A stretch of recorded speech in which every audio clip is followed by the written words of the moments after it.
Știați că cel mai rău lucru într-o relație nici măcar nu este trădarea, este un obicei. Obiceiul de a-i tolera pe cei care nu te prețuiesc, care profită de bunătatea ta, de timpul tău, de resursele tale ani de zile și, în schimb, îți oferă doar indiferență sau chiar ridicol. Am trecut și eu prin asta. Au fost oameni pe care i-am considerat prieteni, i-am ajutat, i-am salvat, i-am susținut și apoi mi-am dat seama brusc că pentru ei eram pur și simplu o opțiune convenabilă. Astăzi vom discuta 7 metode dure, dar eficiente, de a te descurca cu cei care nu te prețuiesc. Aceasta nu este doar o teorie. Este ceva ce funcționează de fapt în realitatea noastră, unde mulțumirea este adesea uitată, iar bunătatea este acceptată pe bună dreptate. Trăim într-o societate în care răbdarea este considerată aproape o virtute, nu purta ranchiună. Îmi pare rău, este un om bun. Ei bine, trebuie să trăiești cumva. Sună familiar, nu? Dar iată problema. Cu cât tolerăm mai mult, cu atât suntem mai puțin respectați. Și acestea nu sunt doar cuvintele mele. Carl Jung a spus: ceea ce nu realizezi îți controlează viața.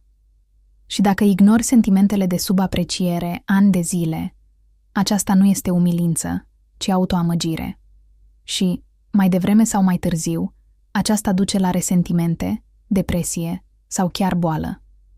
Așadar, hai să explorăm toate metodele și strategiile pentru a te descurca cu cei care nu te apreciază, astfel încât să-ți poți îmbunătăți semnificativ viața. Primul pas este atât cel mai simplu, cât și cel mai dificil. Pur și simplu, încetează să mai fii disponibil. Această metodă se numește oprește contactul. În cele din urmă, încetează să le mai oferi bonusuri. Încetează să faci lucruri care te fac să te simți confortabil. Anulează ajutorul, cadourile și sprijinul emoțional. Adesea, oamenii încep să te prețuiască abia atunci când își pierd privilegiile obișnuite. Nu le scrie mai întâi. Nu-i suna doar pentru că. Și, bineînțeles, nu le oferi ajutor fără cererea lor. Testat. 80% dintre acești oameni nici măcar nu vor observa dispariția ta. Iar cei care o fac vor începe să se comporte diferit. Ia-ți înapoi confortul. Ai fost folosit ca un taxi gratuit. Spune: Babs, îmi pare rău, nu pot ajunge astăzi. Fără explicații. Ai fost folosit emoțional, ca un număr pe care să plângi, nu mai fi psiholog degeaba. Ai fost chemat doar când aveau nevoie de ceva. Acum trebuie să fii perpetu, ocupat. Și așa cum am mai spus, 80% dintre acești oameni nici măcar nu vor observa dispariția ta. Pur și simplu vor găsi o altă persoană convenabilă.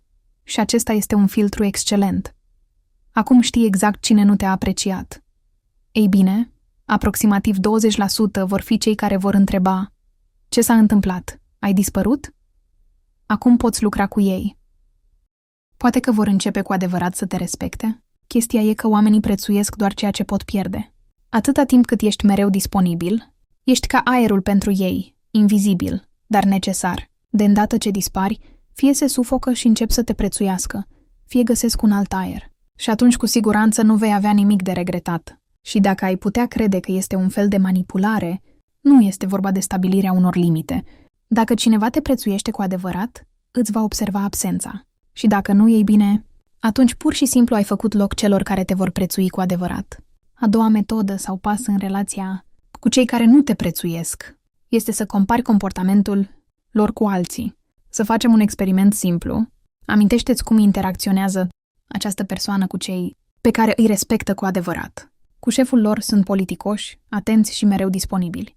Cu persoanele potrivite zâmbesc, mențin conversația și sunt punctuali, dar cu tine răspund monosilabic și uită de lucrurile care sunt importante pentru tine. Acum puneți o întrebare. Ar trata prietenul sau partenerul meu pe cineva pe care îl respectă în acest fel? Dacă răspunsul este nu, atunci nu este vina ta, ci alegerea lor. Nu este vorba că ești prea exigent, ci că ei aleg în mod conștient cum să te trateze. Deci de ce funcționează această metodă? Este simplu. Încetează să te mai păcălești. Înainte poate ai fi justificat cu: ei bine, așa este el. Trebuie să fi făcut ceva greșit. Acum vezi adevărul. Se comportă diferit cu ceilalți. Deci poate, dar nu vrea cu tine. Folosești calcule reci în loc de emoții. Este jignitor, nu-i așa? Dar acum ai fapte care să-ți susțină concepția greșită. După cum spunea Jung, Ceea ce nu ne dăm seama ne controlează. Ceea ce ne dăm seama este deja sub controlul nostru. Încetați să vă așteptați ca astfel de oameni să se schimbe. Dacă cineva poate fi atent, dar nu o face pentru tine, este o alegere conștientă. Începe să-ți consumi energia pe cei care îți răspund la fel. În Rusia se spune adesea, o pasăre în mână valorează 2 întufiși. Dar dacă pasărea în mână este cineva care nu te apreciază, ar fi mai bine să-l lași să plece și să cauți pe cineva care va fi cu adevărat fericit să te vadă. Eu însumi m-am gândit odată, doar puțin mai mult. Și vor înțelege cât de important sunt pentru ei. Dar apoi am văzut cum aceiași oameni s-au transformat literalmente, odată cu cei care au fost mai buni decât ei, și apoi mi-am dat seama, nu este că nu sunt suficient de bun pentru ei, ci că ei nu sunt suficient de buni pentru mine. De atunci am aplicat o regulă simplă. Dacă cineva te pune pe ultimul loc în viața lui, nu-l pune nici măcar într-o mică parte a ta. Ai observat vreodată cât de diferit se comportă oamenii cu tine și cu ceilalți? Scrie-mi și vom discuta despre asta. Mi-ar plăcea să aud povestea ta. A 3-a metodă de pe lista noastră este metoda retragerii. În liniște, distanțați-vă fără cuvinte inutile și știți ce este cel mai ciudat? Cu cât încercăm mai mult să le explicăm oamenilor că ne jignesc, cu atât înțeleg mai puțin. Fie nu cred. Oh, hai, îți imaginezi. Fie se enervează. Ești jignit? Cât de sensibil ești. Sau se prefac că înțeleg, dar o săptămână mai târziu, totul se întâmplă din nou. Așa că acum îți voi povești despre mai puternică și în același timp, liniștită modalitate de a anunța pe cineva, te pierde. Fără certuri, fără prelegeri, fără interminabile. Ei bine, hai să vorbim. Pur și simplu începe să dispari. Înainte, să zicem, erai primul care trimite mesajul. Ce mai faci? Acum aștepți să-ți trimită mesaje. Înainte te oferi să te întâlnești, acum lasă-i pe ei să o facă. Înainte continuai conversația, acum răspunzi scurt, dar politicos. Pur și simplu încetează să mai fii un donator emoțional. Se plâng de viața lor și schimbă rapid subiectul. Vor sfatul tău, dar tu spui nu sunt cel mai bun consilier. În această castă se așteaptă să-i distrezi, dar tu spui îmi pare rău, nu am chef să vorbesc acum. Și dacă au cu adevărat nevoie de tine, vor începe să contact prudent. Dacă nu, nici măcar nu vor observa absența ta. Și cred-mă, asta e mai bine decât o banală confruntare și o discuție. Pe țările noastre există un prost obicei. Dacă o persoană este ofensată, este obligată să explice de ce. Aici chiar le place să te faci de rușine când dau seama că este vină lor, spunând cară apă pe spatele celor ofensați. Dar nu-i asculta. Gândește-te. Cineva care nu te-a apreciat ani de zile te va înțelege cu adevărat după o singură conversație? Nu știau că ești. Ignoră sentimentele? Știau, pur și simplu le era convenabil. Tăcerea nu este slăbiciune, este un test. Pentru ei pot trăi fără atenția ta. Pentru tine poți trăi fără indiferența lor? Îți voi dezvălui un secret. Desigur că poți. Nu trebuie să te temi. Am avut un prieten, o prietenie de 14 ani. Eram întotdeauna primul care îl întreba ce mai face. Prima care i-a urat la mulți ani. Prima care l-a invitat în oraș. Într-o zi am decis. Gata. Și s-a oprit din scris. A trecut o lună, apoi 2, apoi 1 an, dar tot nu scria. Și apoi mi-am dat seama că nu era prietenie. Era iluzia mea, iar realitatea era că pur și simplu uitaseră de mine și nu-și mai aminteau niciodată de mine. Ce ar trebui să fac dacă încă mă întreabă de ce ai dispărut? Nu, face scuze, nu spune am fost ocupat. Asta le dă motive să creadă că încă ești de vină. Un răspuns mai bun, tocmai a ieșit la iveală și schimbă subiectul, evaluează-i reacția. Dacă persoana este cu adevărat îngrijorată, poate ar trebui să-i dai o șansă. Dacă dispar din nou după răspunsul tău, înseamnă că a fost pur și simplu curioasă și nu contează. Carl Jung spunea că singurătatea nu este absența oamenilor din jur, ci lipsa de înțelegere. Și dacă după plecarea ta liniștită persoana nu se teme să te piardă, înseamnă că s-a retras emoțional de mult din viața ta și acum ai de ales. Să continui să alergi după el sau, în sfârșit, să te îndrepți către cei care vin spre tine. A 4-a metodă este metoda oglinzii. Începe să tratezi oamenii exact așa cum te tratează ei pe tine. Nu nepoliticos, ci pur și simplu ca o oglindă. Ei nu ți scriu și tu nu scrii, ei nu se interesează de viața ta și tu nu te interesează. Imaginează-ți că fiecare persoană este o oglindă. Ei reflectă înapoi exact ceea ce le arăți. Și dacă ai tolerat indiferența lor ani de zile, nu este nimic surprinzător. Pur și simplu s-au obișnuit să nu te aprecieze. Dar astăzi vom întoarce această situație. Vei deveni reflecția lor. Cum funcționează este simplu. Încetează să mai oferi mai mult decât primi. Ei îți scriu o dată pe lună. Tu răspunzi la fel de rar. Uită să întrebe, ce mai faci? Nici tu nu întrebi. Anulează întâlnirile în ultimul moment. Acum și tu ai dintr-o dată lucruri de făcut. Nu mai ești la îndemâna lui. Înainte te adaptai la programul lui. Acum, doar dacă îți convene. Înainte îi iertai lipsa de respect. Acum, îmi pare rău, dar nu așa vorbești cu mine. Îl lași să simtă cum e. Oamenii înțeleg foarte repede regulile jocului când se află în locul tău. De ce este asta mai eficient decât să taci pur și simplu? În țările noastre există o zicală. Ce se întâmplă, se întâmplă. Dar mulți au uitat că funcționează în ambele sensuri. Dacă cineva nu te sună, nu te consideră important. Dacă nu-ți mulțumește, îți ia ajutorul de bun. Dacă nu te sprijină în momente dificile, înseamnă că este interesat doar de propriul câștig. Oglinda pur și simplu le arată adevărul. Avea o prietenă, am vorbit ani de zile, am întrebat-o mereu ce mai face, am susținut-o, am ajutat-o și ea a răspuns, când i-a fost convenabil. Într-o zi am decis, bine, acum îi voi răspunde exact, așa cum îmi răspunde ea. În prima lună nu a observat, în a doua a început să trimită mesaje mai des, iar în a treia m-a întrebat, de ce ai devenit atât de rece? I-am răspuns, pur și simplu mă comport la fel ca tine. La început s-a simțit ofensată, apoi s-a gândit la asta și, după 6 luni, a început să sune prima. Nu întotdeauna, desigur, dar mult mai des decât înainte, pentru că oglinda nu minte. Pur și simplu arată o persoană în sine, dar dacă, după ce își vede reflexia, o persoană nu vrea să se schimbe, este alegerea ei. Alegerea ta este să nu-ți mai irosești energia cu ea. Nu te enerva, nu te simți vinovat. S-ar putea să fii învinovățit. Ai devenit diferit. Răspunde pur și simplu, nu, pur și simplu am încetat să mai fiu persoana pentru care mă foloseai înainte. Dacă oglinda nu a funcționat, înseamnă că această persoană nu este capabilă să se vadă pe sine din exterior. Și asta înseamnă că nu se va schimba niciodată. Jung a spus, găsim în ceilalți doar ceea ce este în noi înșine. Dar funcționează și în sens invers. Dacă o persoană te vede ca pe un prieten, se va comporta ca unul. Dacă te vede ca pe o persoană convenabilă, va profita de tine. Devino o oglindă și vei vedea imediat cine ești cu adevărat pentru ea. Personal, această metodă a funcționat întotdeauna pentru mine. De mulți ani încoace. Ai folosit această metodă în viața ta? A funcționat? Scrie? Vom discuta. A 5-a metodă care te va ajuta este metoda substituției. Pur și simplu, înlocuiești dorința ta de a fi pe plac cu reciprocitate.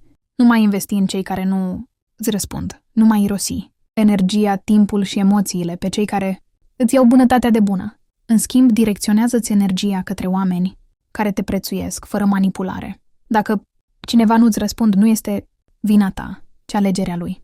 Dar tu ești cel care alege dacă să continui o relație unilaterală. În loc să-i mulțumești, pe cei care nu apreciază, concentrează-te pe principiul reciprocității. Investește doar în cei care sunt dispuși să investească în tine. Acesta nu este egoism, ci înțelepciune. Întreabă-te, această persoană ia adesea inițiativa?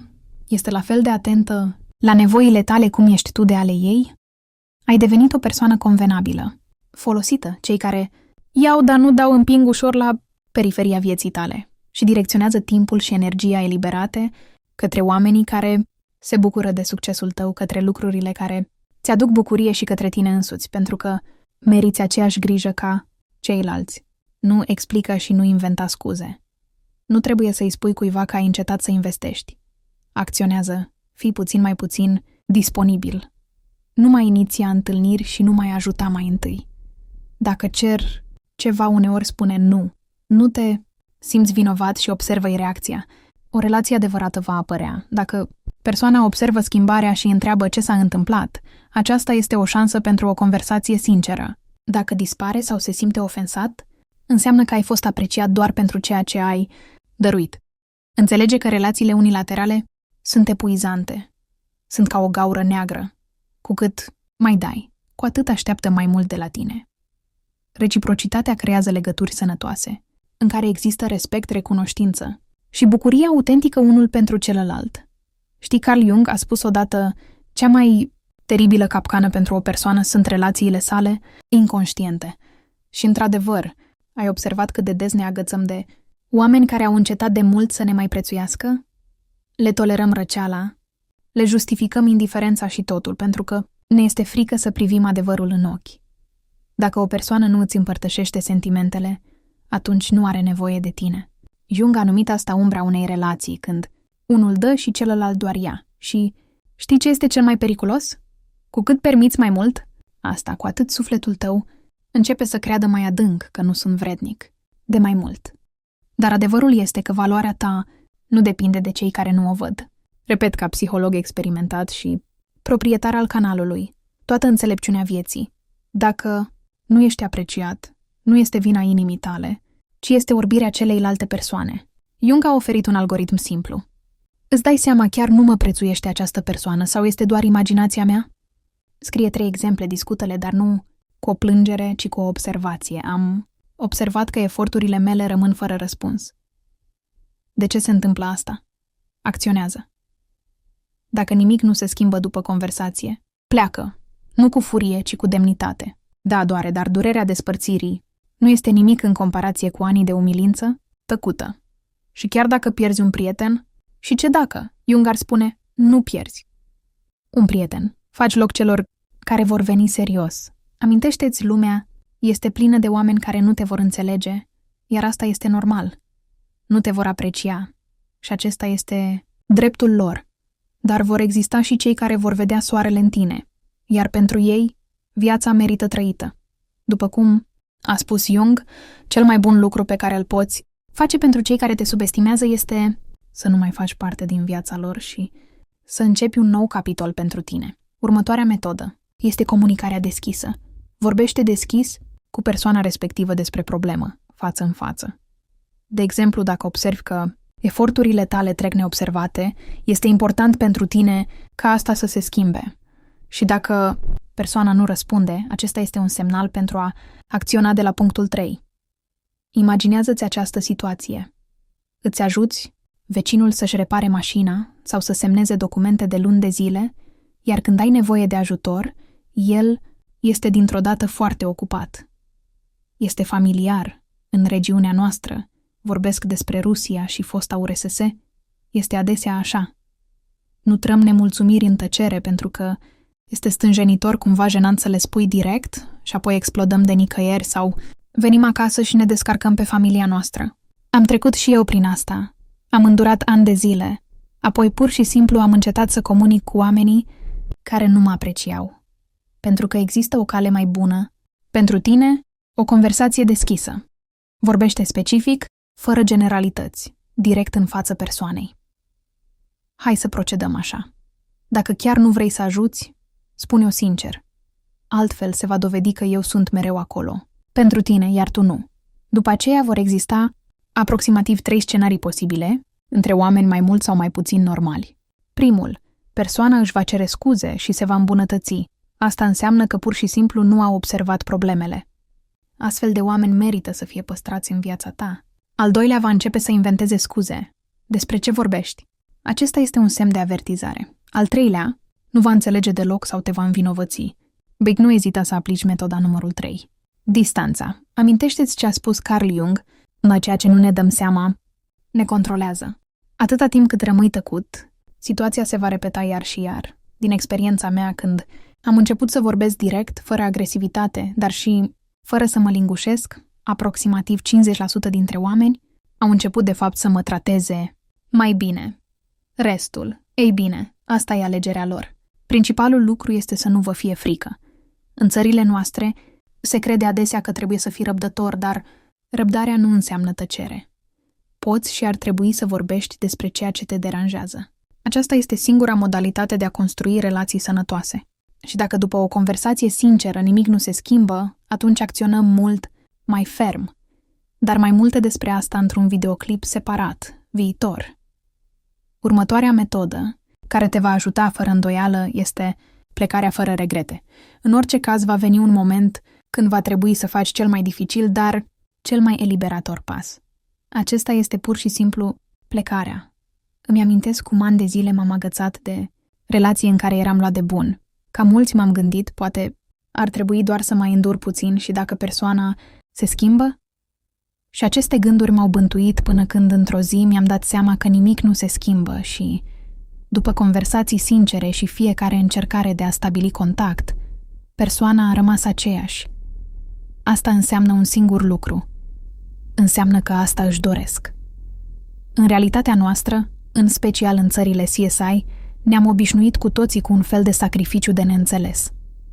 Ai răbdare de dragul relației. Trebuie întotdeauna să ierți. Cine, dacă nu tu? Dar Carl Jung a spus ceva înțelept. Unde nu există reciprocitate, nu există conexiune adevărată. Există doar obișnuință și dependență. Și pentru a pleca pur și simplu, trebuie să știi cum să pleci cum trebuie. Fără a face o scenă, ai spus deja totul într-o conversație deschisă. Fără vinovăție, i-ai oferit persoanei toate șansele. Cu recunoștință, chiar și experiențele negative te-au învățat ceva. Știi, am părăsit și eu astfel de relații de mai multe ori. Și știi ce este cel mai surprinzător? Oamenii noi umplu rapid spațiul gol. Cei care din prima zi au apreciat atât timpul meu cât și bunătatea mea. Imaginează-ți viața ca pe o carte. Unele personaje apar pe o singură pagină, altele persistă un capitol întreg. Dar numai tu poți decide cine va rămâne până la ultima pagină. Nu vă fie teamă să întoarceți pagina, prieteni. Crede-mă, capitolele noi sunt întotdeauna mult mai interesante decât cele vechi care ar fi trebuit să fie terminate de mult. Dacă ți-e teamă să faci acest pas acum, imaginează-te peste un an. Cum vei privi înapoi la acest moment? Cu regret amar că nu ai plecat mai devreme sau cu o notă de ușurare că ai fost în sfârșit liber? Alege cu înțelepciune. Meriți cu adevărat mai mult. Există un adevăr vechi care nu își pierde niciodată relevanța. Felul în care te tratezi pe tine însuți este așa cum te vor trata și ceilalți. Nu trebuie să fii prietenul tuturor. Nu trebuie să-i tolerezi pe cei care te ignoră. Și cu siguranță nu ar trebui să le scuzi comportamentul. Încearcă aceste metode, nu pentru răzbunare, ci pentru a-ți aprecia în sfârșit timpul, sentimentele, viața. Toate acestea sunt cu adevărat valoroase. Cum te descurci cu cei care nu te apreciază? Asigură-te că scrii. Hai să discutăm împreună. Dacă acest videoclip a fost util, te rog să-l apreciezi și să-l distribui cu persoanele potrivite. Acest lucru îi va ajuta pe alții să-și schimbe viața în bine. Sper că nu ratezi noile mele videoclipuri despre autoanaliză, psihologia relațiilor și filozofie. Ne vedem în următoarele videoclipuri. Toată înțelepciunea vieții este special pentru tine.